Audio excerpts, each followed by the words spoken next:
Comentando a lição de domingo, 15 de março de 2026. Marido e esposa. O apóstolo Paulo descreveu o lar cristão como uma comunidade de amor, respeito e serviço mútuo com papéis definidos. Esposas a seus maridos e maridos a suas esposas, como Cristo à igreja.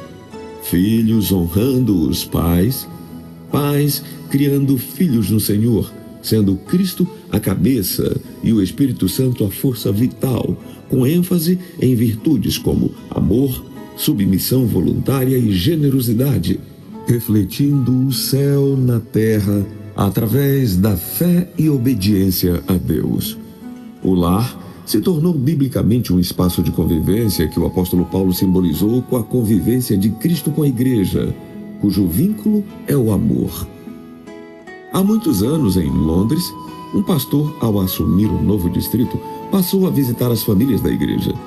Em cada casa que chegava, costumava perguntar: Jesus mora nesta casa?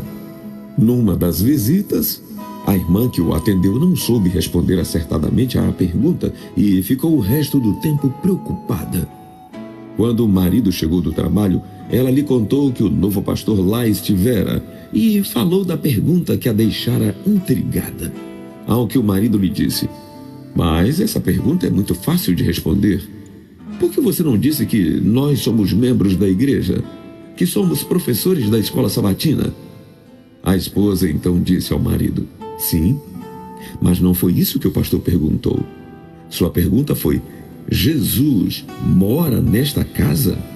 A indagação pastoral tinha um sentido muito mais profundo, procurando saber se Cristo estava sendo exaltado como o Senhor na vida diária das famílias visitadas. Leia Colossenses capítulo 3, versículos 18 e 19. Que equilíbrio você percebe? Quais conselhos adicionais Paulo dá em Efésios capítulo 5, do versículo 22 ao 25 e também o versículo 33. No casamento, deve haver um equilíbrio entre amor e respeito. A esposa deve primeiro servir ao Senhor e depois ao seu esposo. O esposo deve tratar a esposa como Cristo trata a sua igreja, com amor, respeito e dedicação. Em momento algum, Paulo aconselha os maridos a serem patrões ou tentar ser a consciência da esposa.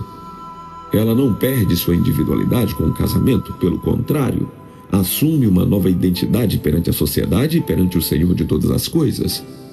Essa é a forma como Cristo trata a sua igreja, e Paulo utiliza essa comparação para dizer duas verdades. E a primeira é: maridos, respeitem a liberdade de consciência de suas esposas, porque elas devem servir primeiro a Cristo. E segundo, como membros da igreja, devemos saber que devemos submissão espiritual ao Senhor Jesus, e isso nos leva a uma obediência por amor. Havia uma senhora que era casada com um homem rude que fazia questão de comandar sua vida. Pela manhã, ele fazia uma lista de tarefas e deixava sobre a mesa ao sair para o trabalho. À noite, ao voltar do trabalho, pegava aquela lista e conferia com a esposa se todas as tarefas haviam sido realizadas. Aquilo era um martírio para a esposa, que sequer tinha tempo para ela mesma, servindo aos caprichos daquele marido. Um dia, ele veio a falecer. 10 anos depois, ela conheceu um homem bom na igreja e acabaram se casando. Que bênção que era seu lar agora, que parecia um pedaço do céu. Um dia, ao mexer numa gaveta, encontrou uma daquelas listas feitas pelo antigo marido. Ela leu tudo aquilo e pensou: interessante, tudo isso aqui eu faço agora e nem percebo. Por quê? É que agora ela fazia por amor, e o amor alivia qualquer fardo.